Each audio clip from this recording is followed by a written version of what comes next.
Interrupted with the qt5network DLL blocking Qt framework workflow. I'm Sophie Chen, a Windows support engineer. I've analyzed the conflict and I'm ready to show you the safest fix.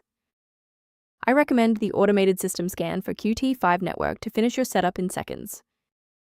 This is the qt5network, the qt5 networking module. It provides unmanaged routines for socket communication and network protocols, managing the data link for web-connected application manifests. Knowing the file's purpose is helpful, but now we need to physically restore it. A damaged or incomplete Qt framework installation is the most likely cause for this error. You'll need to reinstall the latest official version of Qt framework to restore required files, such as qt5network DLL, to the application directory. If you're still seeing the missing file notification, we should attempt to force a synchronization between the software and the OS. A full system restart ensures that no background processes are currently locking the qt5network file. A fresh boot allows Windows to reinitialize its library map from a clean state. Take a second to bookmark this page, or hit the like button before restarting. That way, you can easily resume this guide once your system has finished rebooting. If you're still seeing the same problem post-restart, let's escalate our troubleshooting to the next tier. Feel free to pause the video if the next steps come at you too fast. Since that library file is still unresponsive after the restart, we'll run a repair on the coding environment. First, go to Control Panel, then select Programs and Features.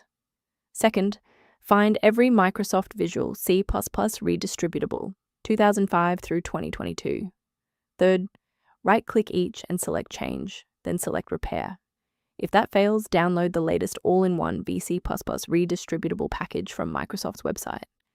Please note that for DLL files with numbers, the number tells you which version to repair. For example, 120 equals 2013.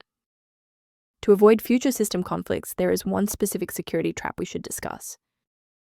Avoid the trap of unofficial file repositories for qt5network DLL, as these platforms are frequently utilized to distribute persistent browser hijackers and unwanted adware. To ensure your environment stays properly configured, a professional diagnostic can help verify that your library references remain intact. If background initialization issues occur, the link in the description provides maintenance information related to qt5network. If qt5network is back online, please consider subscribing. It's the best way to support our mission of providing safe, verified technical solutions.